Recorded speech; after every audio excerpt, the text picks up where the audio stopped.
को रोकने में अहम भूमिका निभाई। उस समय काफी सियासतों को लेकर और कानून व्यवस्था को लेकर कुछ समस्याएं खड़ी हुई थी और इसलिए सीआरपीएफ का गठन किया गया था। जब देश आजाद हुआ तो 1948 में सरदार पटेल ने इसको बरकरार रखा, इस फौज को, क्योंकि ये काफी इफिशिएंट फोर्स मानी गई थी, काफी ये अपने कार्य में माहिर था। और उस समय जो सियासतों के कारण एकीकरण में जो समस्याएं आ रही थी उसमें सीआरपीएफ की काफी भूमिका रही। आजादी के बाद लौह पुरुष सरदार वल्लभ भाई पटेल ने क्राउन रिप्रेजेंटेटिव पुलिस में एक महत्वपूर्ण बदलाव किया। 28 दिसंबर 1949 को संसद के एक अधिनियम के माध्यम से इसका नाम बदलकर सीआरपीएफ यानी केंद्रीय रिजर्व पुलिस बल कर दिया। इस अधिनियम ने इसे न केवल नया नाम दिया बल्कि इसे केंद्र सरकार के अधिकार क्षेत्र के तहत एक सशस्त्र इकाई के रूप में स्थापित भी कर दिया। सरदार पटेल ने सीआरपीएफ के काम का दायरा बढ़ाते हुए इसके ऑपरेशन को एक नए स्वतंत्र राष्ट्र की उभरती जरूरतों के साथ जोड़ा। तब से लेकर अब तक सीआरपीएफ ने आजाद भारत के इतिहास में उपलब्धियों और योगदानों का एक उल्लेखनीय रिकॉर्ड बनाया है। इन उपलब्धियों में युद्ध के दौरान देश की सीमाओं की सुरक्षा से लेकर आंतरिक खतरों को कम करना और प्राकृतिक आपदाओं के दौरान आम लोगों की मदद करना भी शामिल है। लेकिन आजाद भारत में सीआरपीएफ ने अपनी शौर्यता से पहला अध्याय लिखा 21 अक्टूबर 1959 को, जब लद्दाख के हॉट स्प्रिंग क्षेत्र में बड़ी संख्या में चीनी सैनिकों ने घात लगाकर हमला किया। अचानक हुए इस हमले में सीआरपीएफ के जवानों ने डटकर शत्रु का मुकाबला किया। देश की रक्षा करते हुए सीआरपीएफ के 10 जवानों ने अपने प्राण न्योछावर कर दिए। 21 अक्टूबर को की घटना है, जिस समय चीनियों का घुसपैठ हमारे लद्दाख के पास काफी बढ़ गया था और इसके बारे में उस समय आप जैसा कि जानते हैं कि बहुत सारी जानकारियां सैटेलाइट वगैरह से उपलब्ध नहीं हो पाती थी, इसलिए आपको गश्त में जाकर इन तरह की जानकारियों को इकट्ठा करना पड़ता था।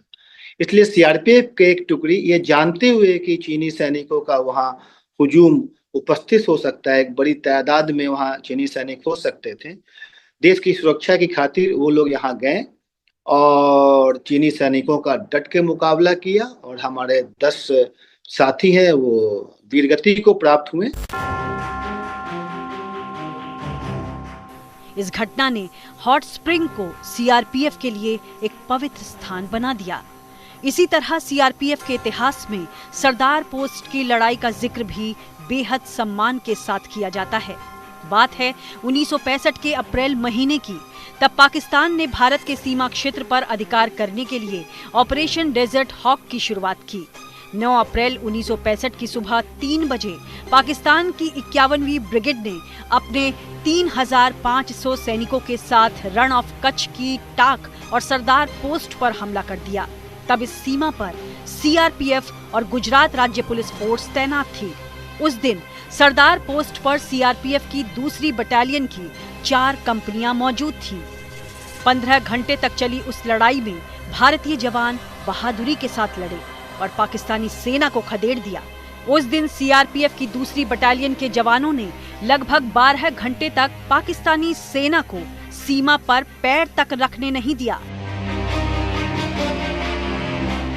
की 2 कंपनियां, सेकेंड बटालियन की हमारी 2 कंपनियों ने सरदार पोस्ट और टाक पोस्ट पर मोर्चा संभाला, लेकिन पाकिस्तानी लोग काफी प्रिपेयर्ड होकर इस लड़ाई में आगे बढ़ रहे थे और हमारे इन कंपनियों का मुकाबला 9 अप्रैल 1965 को पाकिस्तान के एक फुल फ्लेज ब्रिगेड से हुआ और रात भर हमारे लोगों ने अगले दिन तक लड़ाइयां लड़ती रही और उनके ब्रिगेड के एडवांस को रोक दिया, जिससे कि वो समझ नहीं पाए, क्योंकि वो सूचना थी कि वहां आर्मी नहीं है और अर्ध सैनिक बल के मात्र 2 कंपनियों ने एक रेगुलर आर्मी के ब्रिगेड को रिपल्स कर दिया। ये तो युद्धकाल की घटना थी, लेकिन इसके बाद सीआरपीएफ ने कई मौकों पर देश की आंतरिक सुरक्षा को बनाए रखने के लिए अदम्य साहस का परिचय दिया। मसलन 13 दिसंबर 2001 को भारत की संसद पर हुए हमले के दौरान सीआरपीएफ के जवानों ने ही गजब की वीरता दिखाई थी। उस दिन सीआरपीएफ और आतंकियों के बीच आधे घंटे तक चली गोलीबारी में 5 आतंकवादियों को मार गिराया गया।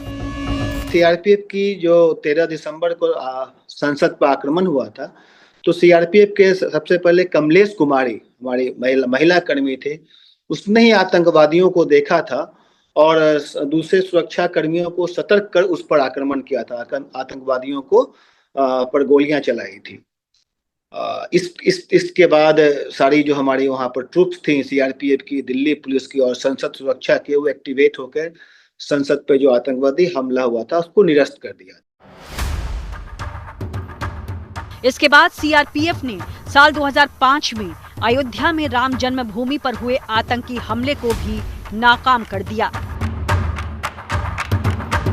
इसी तरह 80 के दशक में पंजाब में पसरे उग्रवाद, तो वहीं 90 के सालों में त्रिपुरा में आतंक को नियंत्रित करने में सीआरपीएफ ने महत्वपूर्ण भूमिका निभाई।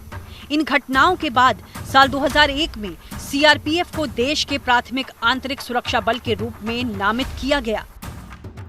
एक लंबे अरसे तक सीआरपीएफ का 1/3 से ज्यादा हिस्सा नक्सल प्रभावित क्षेत्रों में तैनात रहा है। पश्चिम बंगाल, बिहार और झारखंड से नक्सलवाद को उखाड़ फेंकने में सीआरपीएफ का महत्वपूर्ण योगदान रहा है। सिर्फ बंगाल, बिहार, झारखंड ही नहीं, छत्तीसगढ़ और महाराष्ट्र में भी, देश में जहां भी, मध्य भारत में जहां भी नक्सलवाद रहा, सीआरपीएफ ने सबसे अहम भूमिका निभाई है। और सबसे ज्यादा तो ये लड़ाई सीआरपीएफ ने छत्तीसगढ़ में लड़ी, जहां पर आतंकवादी नक्सलियों का जो आतंक था वो सबसे ज्यादा हिंसक था। और आपको देखते होंगे समाचारों में, जैसा पता चलता होगा कि ज्यादातर जो नक्सल प्रभावित क्षेत्र है वो नक्सल के प्रभाव से मुक्त करा दिए गए हैं और हर जगह सीआरपीएफ इसमें महत्वपूर्ण भूमिका रही है।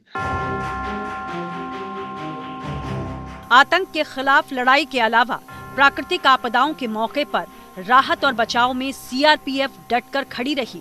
1999 में ओडिशा का सुपर साइक्लोन हो या 2001 में गुजरात में आया भूकंप या फिर 2004 की सुनामी हो, हर बार देश के जख्मों पर मरहम लगाने के लिए सीआरपीएफ के जवान सबसे आगे खड़े नजर आए।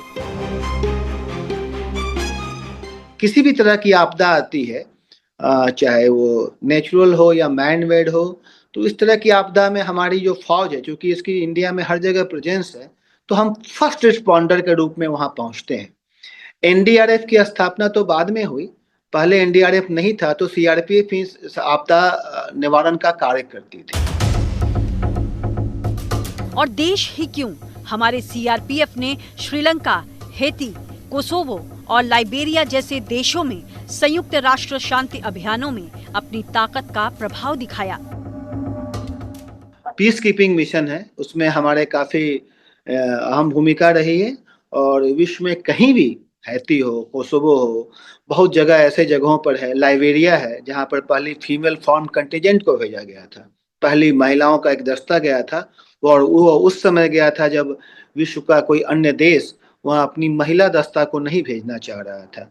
तो हमारी सीआरपीएफ की महिला गई थी वहाँ पर। बहुत सारे अन्य देशों में संयुक्त राष्ट्र के जो पीस मिशन है, पीस कीपिंग फोर्स के रूप में गई है। और आपको ये जानकर खुशी होगी कि संयुक्त राष्ट्र द्वारा सीआरपीएफ के पीस मिशन के कार्यों को हमेशा सराहाया गया है। और सिर्फ इतना ही नहीं है, जब भी यूनाइटेड नेशंस को पीस कीपिंग फोर्स के रूप में किसी बल की जरूरत पड़ती है तो वो सीआरपीएफ की डिमांड करती है। सीआरपीएफ से भारत सरकार को रिक्वेस्ट किया जाता है कि सीआरपीएफ के दस्ता को भेजे। आज तभी तो दुनिया सीआरपीएफ की ताकत का लोहा मानती है। पिछले 86 सालों में एक सुरक्षित और स्थिर भारत को आकार देने में सेंट्रल रिजर्व पुलिस फोर्स की अहम भूमिका रही है। देश इन शांतिवीरों के अदम्य साहस और दृढ़ संकल्प को सलाम करता है। Bureau report, good news today.